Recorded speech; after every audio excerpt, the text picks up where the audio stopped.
Welcome back to clean news Rajasthan. चलिए देखते हैं राजस्थान की 15 फटाफट बड़ी खबरों को। राजस्थान बजट में हो सकती है यह बड़ी घोषणा।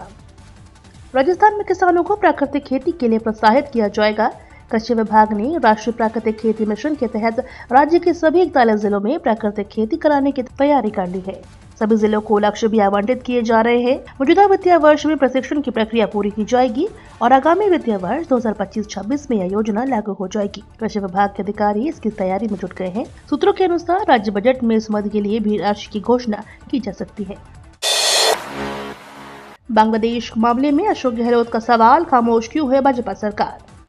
बांग्लादेश में एक बार फिर से भड़की हिंसा पर राजस्थान के पूर्व सीएम अशोक गहलोत ने केंद्र सरकार पर सवाल दागे। बांग्लादेश में हुई हिंसा में अब तक 23 हिंदुओं की हत्या हो चुकी है, पर केंद्र सरकार खामोश है। अशोक गहलोत ने सवाल किया कि आखिर केंद्र सरकार वैश्विक प्लेटफॉर्म पर अभी तक कोई भी बयान नहीं दे रही। पश्चिमी विक्षोभ को लेकर IMD का नया अपडेट। राजस्थान में अब सर्दी का असर कम हो गया है। दिनों रात के तापमान में 2 से 3 डिग्री की बढ़ोतरी होने लगी है। प्रदेश के जैसलमेर, चित्तौड़गढ़ और बाड़मेर समेत 7 शहरों में अधिकतम तापमान 30 डिग्री से अधिक पहुंच गया है। सबसे अधिक दिन का तापमान बाड़मेर में 32 डिग्री दर्ज हुआ है। राजस्थान आवासन मंडल जयपुर समेत कई शहरों में लाएगा नई आवासीय योजनाएं। राजस्थान आवासन मंडल के फ्लैट, विला और भूखंड खरीदने का इंतजार कर रहे लोगों के लिए खुशखबरी है। मंडल जल्द ही जयपुर में 160 फ्लैट्स बनाएगा। इनकी आवेदन प्रक्रिया भी जल्द शुरू होगी। यह निर्णय नगरीय विकास विभाग के प्रमुख शासन सचिव वैभव गालरिया की अध्यक्षता में आयोजित परियोजना समिति की 172वीं बैठक में लिया गया। राजस्थान आवासन मंडल मुख्यालय में हुई इस बैठक में कई मुद्दों पर चर्चा कर आवश्यक दिशा निर्देश दिए गए। राजस्थान मंडप में सीएम ने श्रद्धालुओं को परोसा भोजन। प्रदेश के मुख्यमंत्री भजनलाल शर्मा अपनी पूरी कैबिनेट के साथ प्रयागराज महाकुंभ में हैं। कल राजस्थान मंडप में उन्होंने श्रद्धालुओं को भोजन परोसा। गौरतलब है कि सीएम भजनलाल शर्मा अपनी पूरी कैबिनेट और विधायकों के साथ कुंभ पहुंचे हुए हैं। शनिवार को उन्होंने अपनी कैबिनेट के मंत्रियों के साथ संगम में डुबकी लगाई थी। राजस्थान पर 61,000 करोड़ का कर्ज, केंद्र से मिलने वाली 85,000 करोड़ की राशि से वित्तीय संकट होगा कम।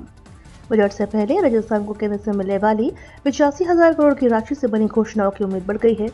19 फरवरी को उप मुख्यमंत्री दिया कुमारी 25-26 का बजट पेश करेंगी।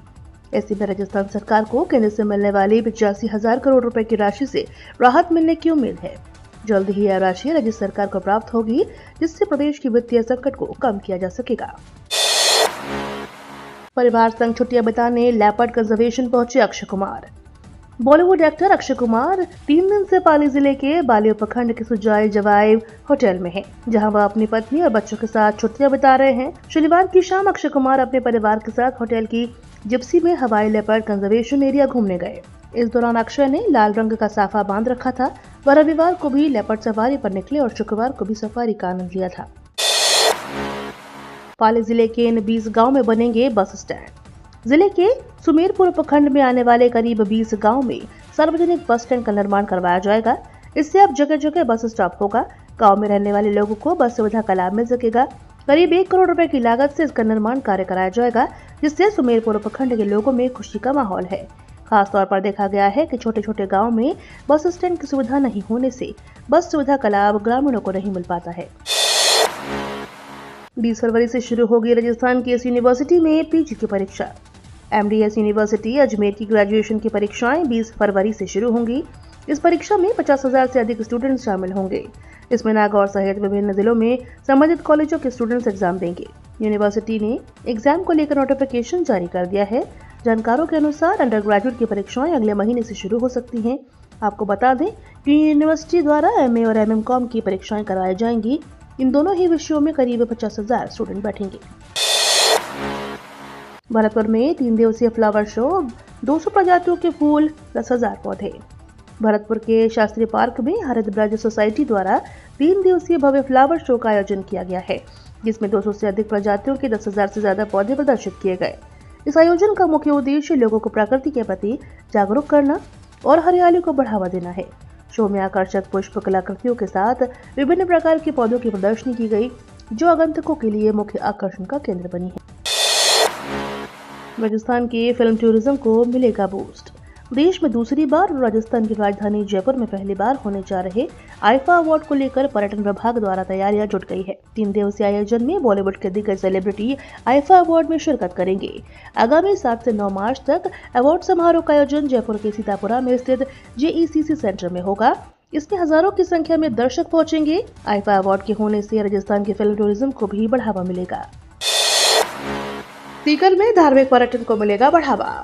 आमजन को प्रकृति की सुंदरता से रूबरू करवाने और पर्यटन को बढ़ावा देने के लिए सीकर के प्रसिद्ध हर्ष पर्वत की ललहटी स्थित लवकुश वाटिका का सौंदर्य निखारने का काम शुरू कर दिया गया। लवकुश वाटिका में आने वाले पर्यटकों को आकर्षित करने के लिए वॉच टावर सहित व्यू पॉइंट बनाए जाएंगे। इसके लिए राज्य सरकार ने 80 लाख रुपए का बजट जारी कर दिया। आपको बताते चले, खाटू श्याम जी और जूनी माता के बाद हर्ष सीकर जिले के प्रमुख पर्यटन स्थलों में से एक है। नीट यूजी एग्जाम पैटर्न में बदलाव। नीट यूजी प्रवेश परीक्षा के पैटर्न में बदलाव किया गया है। NTA ने इसे 2 साल बाद किया है। नए पैटर्न के अनुसार अब स्टूडेंट्स को 3 घंटे में पेपर हल करना होगा, लेकिन राहत की बात यह है कि एग्जाम पैटर्न में बदलाव के चलते कट ऑफ 2 से 3% तक कम रहने की संभावना है। नए पैटर्न में स्टूडेंट्स को एग्जाम के दौरान पेपर में कुल 180 प्रश्न मिलेंगे। स्टूडेंट को ये सभी हल करने होंगे। इसमें फिजिक्स व केमिस्ट्री के 45 और बायोलॉजी सब्जेक्ट में 90 प्रश्न हल करने होंगे। नवजात बच्चों को मां का दूध उपलब्ध करवाने तैयार हो रहा मदर्स मिल्क बैंक। कोटा संभाग के सबसे बड़े मातृ एवं शिशु अस्पताल जयकेलोन में मदर्स मिल्क बैंक तैयार किया जा रहा है, जहां प्रसूताएं दूध दान कर सकेंगी। अस्पताल प्रशासन की ओर से बच्चों को जन्म देने वाली महिलाओं से दूध दान करने की अपील की जाएगी। जयकेलोन अस्पताल के अधीक्षक डॉक्टर निर्मला शर्मा ने बताया कि प्रसूताएं एक दिन में 3 बार दूध दान कर सकेंगी। यह मिल्क बैंक उन नवजात शिशुओं के लिए वरदान साबित होगा जिनकी मां नहीं है या जिन्हें मां का दूध नहीं मिल पा रहा। गर्मी का बंदोबस्त। पेयजल के लिए 13 करोड़ के 30 प्रस्ताव। 14 जगह चलेंगे टैंकर। फरवरी का 1 सप्ताह बीत चुका है और धीरे धीरे ठंड कम हो रही है। आगामी दिनों में गर्मी और तेजी से आने पर पेयजल बंदोबस्त के लिए चुनौतियां शुरू हो जाएंगी।